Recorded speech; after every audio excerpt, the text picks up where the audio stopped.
A Mouthful of Air, a poetry podcast with Mark McGuinness.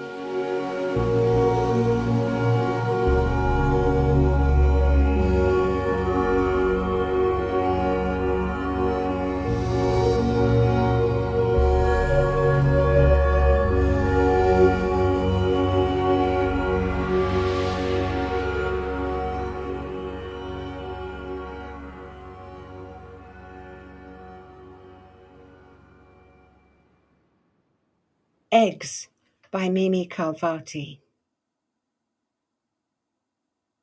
From the first egg I ever drew, brown, speckled, and pasted on a screen in kindergarten, through all the eggs I ever ate, fried, scrambled, boiled, poached, etc., down to this broken yolk on a plate under my nose, my love of eggs, in any shape or form, has grown. Take the form. The prolate symmetry of a spheroid, weightless when an egg is blown. The air sac that expands with age and grades an egg, or backlights when you candle it a blood-red embryo. The sun yolk shades from marigolds the hens were fed at dawn. The albumen, water out of which spirit and embodiment, double yoked, are drawn.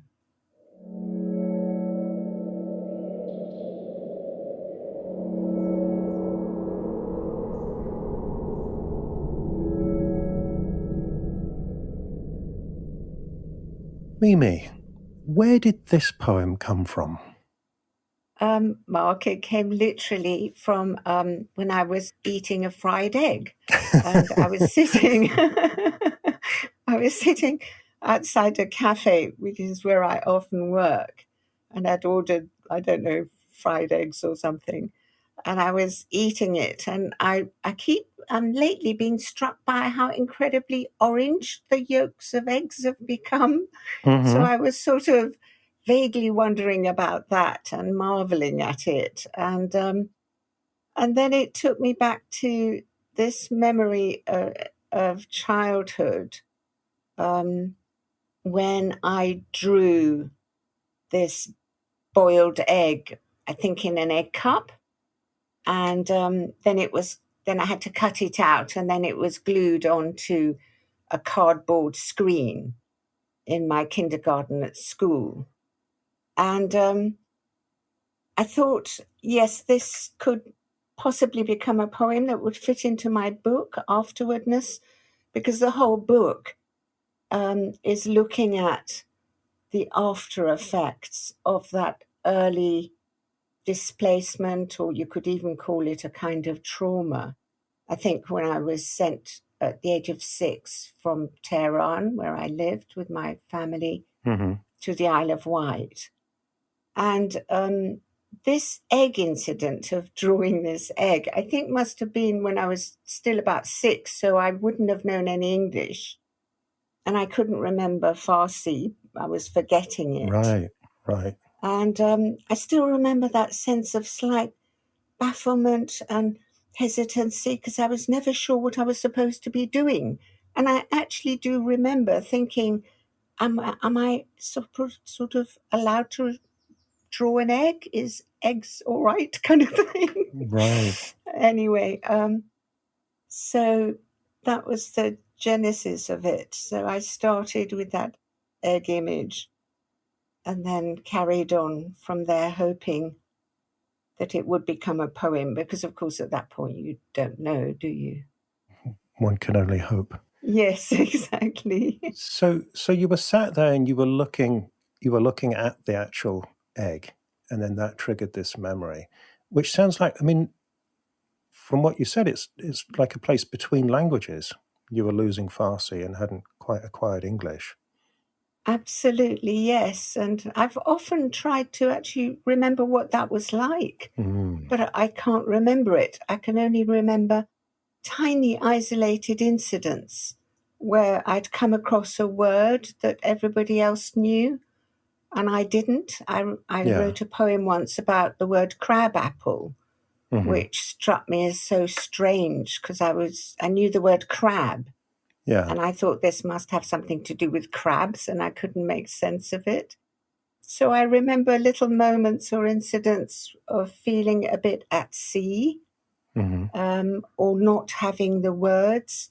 I think actually at the time where I was drawing this egg, I probably didn't have the words to ask the kindergarten teacher, "Excuse me, miss, can I draw an egg?" So I just did it. Right. And so where did you go from there? What was the next step in writing the poem? In writing the poem, well, of course, in a sense, you kind of follow the words, the rhymes. Because I had no idea where this poem was going to go, and of course, I was a little bit hesitant, I suppose, thinking because I knew it would be a sonnet, because all the poems in this book are sonnets. Thinking, oh, this is going to be an egg sonnet, and part of me thought, is that going to be okay? Is it going to actually be a sonnet? And the other part of my head was thinking, yeah, great, egg sonnet. I like that. and so just for context, this is part of your latest book, Afterwardness, which is all sonnets, right? So does that mean that when the idea came, it was predestined that this was going to be a sonnet? That's right, Mark. Am I allowed to ask, is it a chicken and egg question? It is a chicken and egg, isn't it? Absolutely. Well, in this case, we know which came first. Because so often with a form, you don't know what form the poem will take until you've written a draft, and then you sort of plough it for clues as to what form it might be, and then hopefully you discover the optimum form. Right. And then you develop it with the form in hand, as it were. So form and content go forward hand in hand. So in this case, though, I already had the form. I knew it was, as you say, predestined to be a sonnet. So then the form calls forth its corresponding content. And because you know what the form is already, you have some idea of its shape, certainly of its weight, of its length, definitely, of the size of that content. Yeah, it's not going to be an epic. Yeah, exactly. And I think the main, we're talking about form, and in the poem Eggs, it was when I actually used the word form that poems started taking off, if you like. When I said, my love of eggs in any shape or form has grown. And because I'm writing a book of sonnets, obviously I'm all the time thinking about form, and the sonnet form in particular. So it sort of pulled me up, that word. And then suddenly the phrase, take the form, came to me. That was one of those givens where something just comes to you from you don't know where. Right. And then I ran with that. And then, of course, I had to research eggs because I don't really know anything about eggs. So research is allowed in poetry. Yes, absolutely. So then I just sort of developed more programmatically, I suppose, going through the various attributes of an egg, some of them, hoping that they might resonate in some way or even become metaphorical. Well, you do have some very interesting egg facts in here. So we've got the prolate symmetry, which I had to look up. Does that mean kind of not circular? It's kind of distended? Yes, it means one end is thinner than the other. Okay. And of course, that struck me, that's very like the Italian sonnet that is proportioned 8:6, so it's top heavy. The Italian sonnet I was thinking of as being top heavy. Right. And if you turn the egg that way round with the fat bit up. Oh, okay. Yeah. Do you see what I mean? Yeah. It's Okay. also top heavy in a sense. All right. So for any listeners who aren't familiar with the distinction between the Italian and the English sonnet, I think everybody knows the sonnet has 14 lines, usually. But what's the distinction between the Italian sonnet and its proportions and then the English one? You mentioned the word proportions, and for me that is the key factor. Mm-hmm. I think a lot of people first look at the rhyme scheme, which can be confusing because, as I have done, people quite often use hybrid rhyme schemes. Yeah.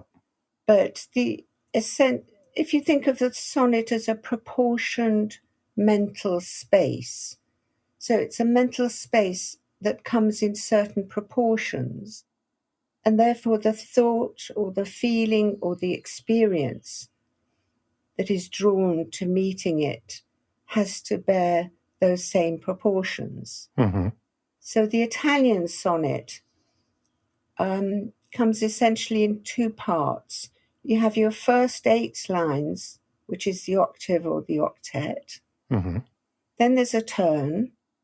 Then that's followed by 6 lines, which is the sestet. So you think of the Italian sonnet as the octet, turn, sestet, top heavy like an egg.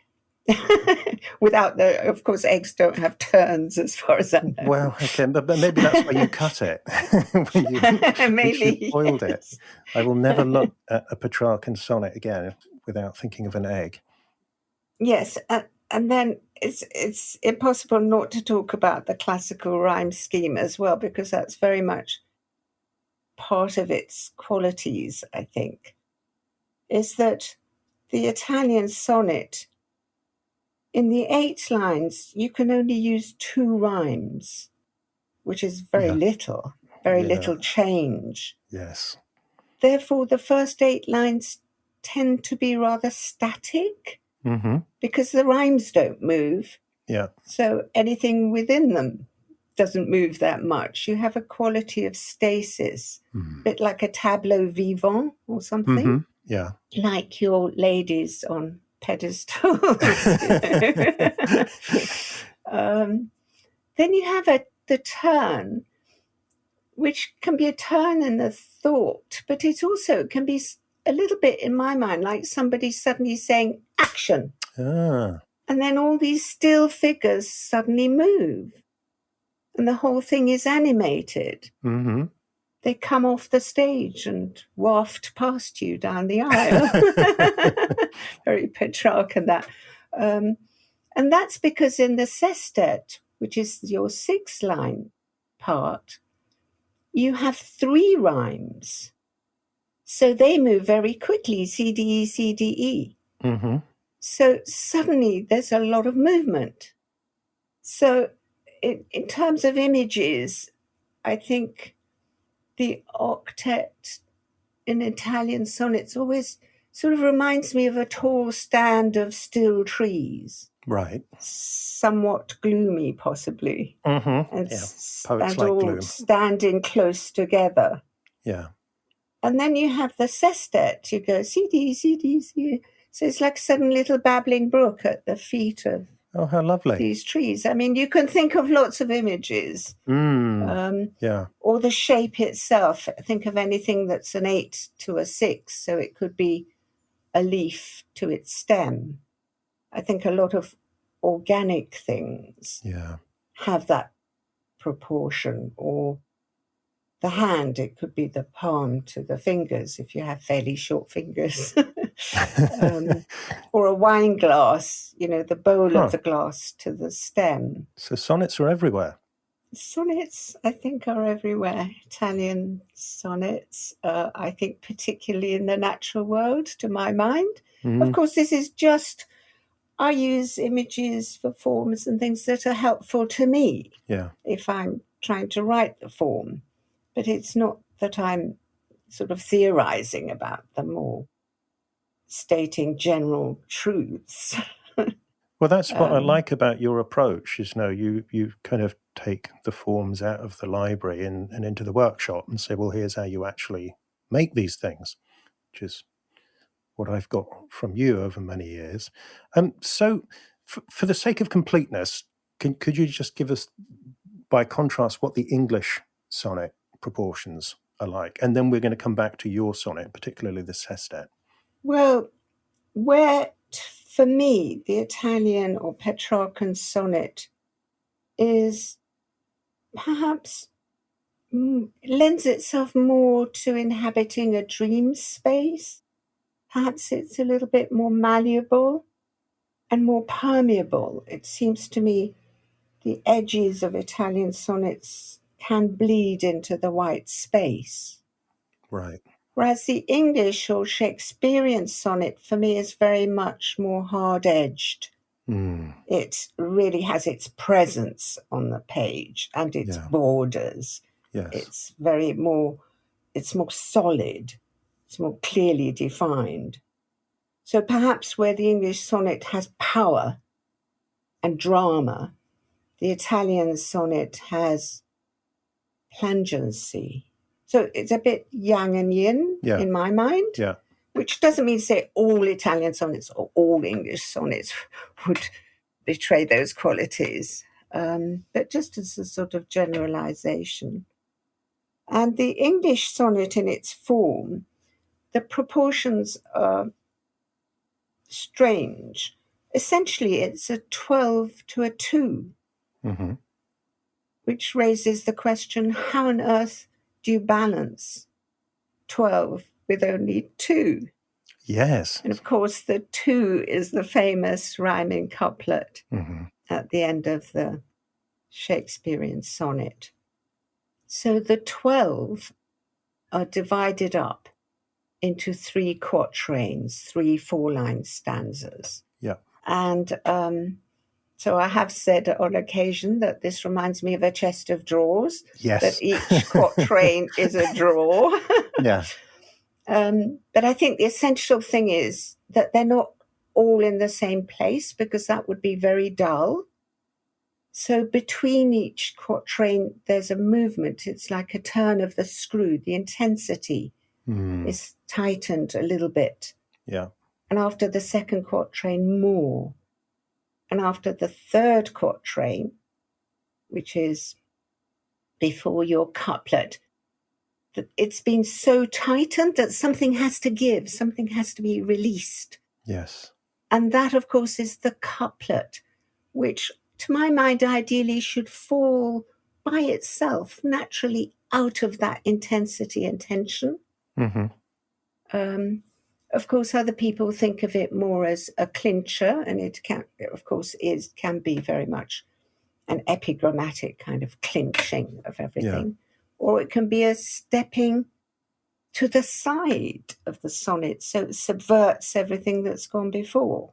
You know, it says, here's my first statement, first quatrain, and here's a bigger one, second, and here's a more persuasive one, third.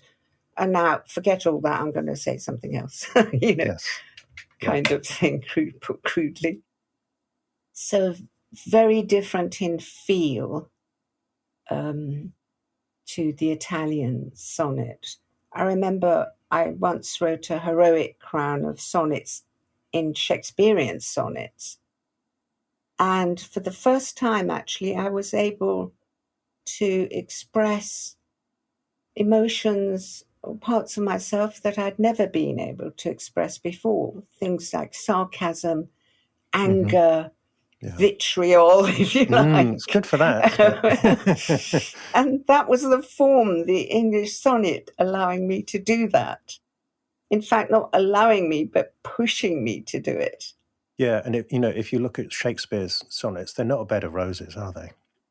No, they're not. Certainly not. They're thorns. There's quite a lot of thorns there. Anyway, thank you, Mimi. That is really helpful. I'm really glad we could share that analogy, because it's helped me so much over the years writing different types of sonnets. So back to yours, and let's go and have a look at the sestet, because you've set up this egg. And very often in the sonnets in this collection, I think I've said to you before, the sestet is the part that kind of takes my breath away, because you set something up and then you do a little, it's almost like there's some kind of magic trick you do in the sestet with the syntax and the meaning and stuff. And I'm like, how did I have to do a double take sometimes? And this was no exception. So I'm curious about what's your experience like of writing the sestet of this sonnet, and particularly that extraordinary ending, because I would never have guessed you would end up there from where you start with scrambled eggs. Oh, thank you, Mark. That's so lovely that you say that. And but it's also interesting to me because I think of the sestet as something essentially that has to write itself. All my, if you like, authorial intention really has to be moved aside and out of sight. It just has to leave the room. Mm-hmm. And for me, when you say how, if you're thinking, how do you do that? I don't know how, because all I have is the knowledge or feeling in my mind that here's the sestet, it's just got to come. Somehow by itself, it's got to be a given, rather than me constructing it. Yeah. So all I can really do is try and get myself out of the way.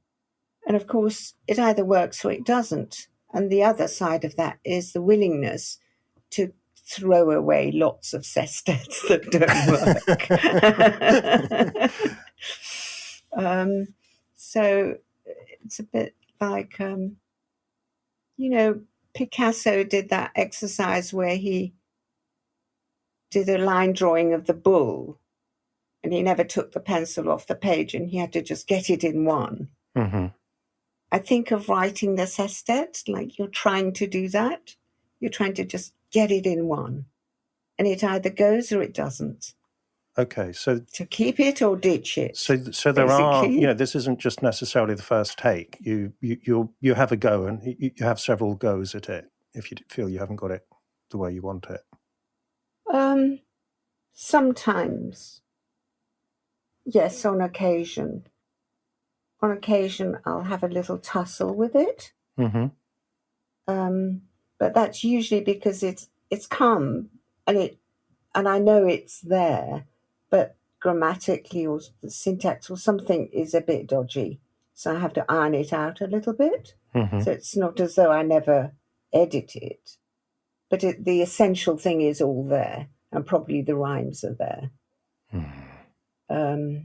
So I might just sort of edit it a little bit, or I might ditch it altogether, in which case I probably ditch the whole poem. Oh, really? So I'm very unlikely, if the sestet doesn't work, very unlikely to keep the octet and try a different sestet. I'm much more likely just to say, forget that one. It'd be much more precious if I've got an octet. I'd be determined to use it somehow. And so you end up with the end of this one. I mean, you've got your list of the prolate symmetry, the air sac, candling the egg. It's another thing I had to look up. Is that where you put a light behind it or beneath it so you can see inside the egg? Yes, that's right. And then the sun yolk shades from the marigolds. And the albumen, which made me think of alchemy. And then this extraordinary water out of which spirit and embodiment, double yoked, are drawn. Can you, I mean, obviously you can't paraphrase it, but is there anything you want to say about the process of writing that or what that meant to you? Yes, I can say something about it. Once I'd come to that phrase, take the form, so then I knew I was going to talk about the form of the egg. And that phrase, as I said, just came to me out of the blue. So I sort of thought, okay, why not? We'll take the form. Let's see what happens, kind of thing. And I had the various attributes of an egg in my mind. Of course, the form suggested to me the sonnet. So while I was writing the sestet, I was, in fact, also thinking about the form of the sonnet. Mm-hmm. Now, this is not something I would expect a reader, to read this poem Eggs and say, oh, it's really about sonnet. Yeah. But for me, that it was. And I think that's why I came to that ending, because I was actually thinking about, when it says water out of which spirit and embodiment double yoked are drawn. So I think within the sonnet, it is the spirit and the embodiment that becomes manifest or is drawn out of language in some way. It's like reason and vision that circle each other within a sonnet. It's that doubleness. So I don't think I would. At the same time, of course, I was thinking of the actual egg and eggs that are fertilized and not fertilized. So obviously you could have new life coming out of an egg or not life. So the egg also has that doubleness for me. But it was thinking of really, and it's hard to explain it, but I was actually concentrating on being very accurate about the attributes of an egg.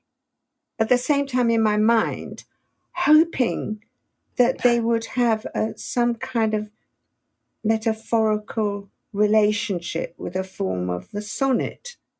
But I could only see that in retrospect after I'd written it, if you see what I mean. So it's not as though I could steer it. All I could do was write about the egg and keep my fingers crossed and hope that it would. And then I thought, well, yes, for example, if you candle a sonnet, if you backlight it, if you bring a light of apprehension, understanding, intuition to a sonnet, through the words, you can see the embryo in it. You can see or sense the pulsing heart, the heartbeat, if you like. Or you have the shades of, I love this thing about marigolds because that's how I discovered that's why egg yolks are orange, because the hens are literally fed marigold petals. Really? Yeah, along with the corn and everything. Isn't that wonderful? I love that, yeah. But then that could, for me, stand for the figurative language, the colour, the imagery that you use, and so on. So, I mean, I could, if you like, extrapolate equivalences, but I don't want to really make a meal of it. Sorry, no pun intended. Well, and talking of puns, I can't help remarking on the wonderful pun at the end, the double yolked. And if you're listening, it's YOKED, not YOLK, that you have. Yes, I suppose because of the water, I had vaguely an image of a well drawing something out of a well, or the oxen with their double yoke drawing something. Marvellous. Thank you, Mimi. I think you have taken us on a little odyssey through the world of the egg, but also through the world of the sonnet. So thank you very much. And I think it would be very nice to hear the poem again. Thank you very, very much. And thank you for inviting me as a guest, Mark. It's a pleasure.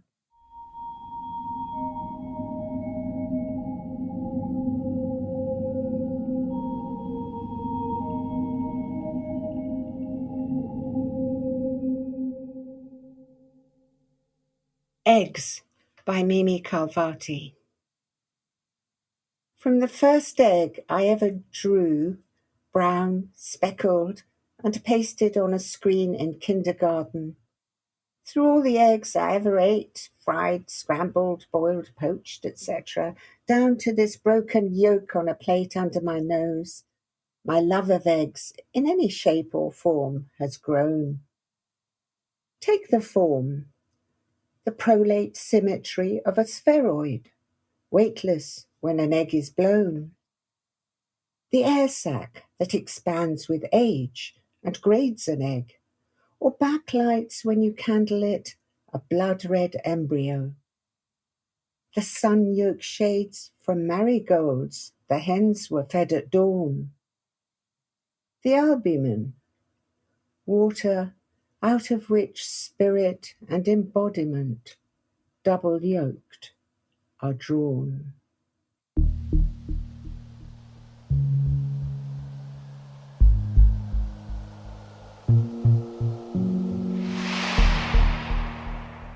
Eggs by Mimi Khalvati is from her latest collection, Afterwardness, published by Carcanet Press, which is a book of the year in the Sunday Times and in The Guardian.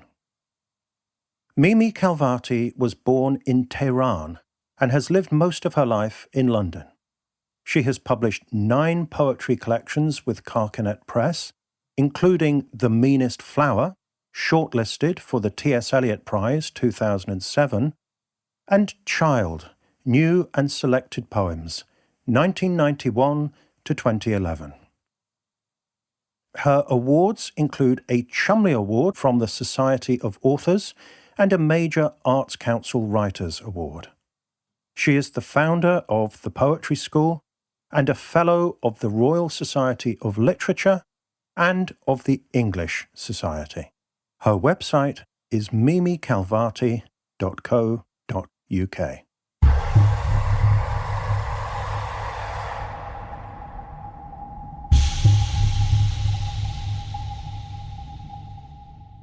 A Mouthful of Air is a poetry podcast hosted by Mark McGuinness.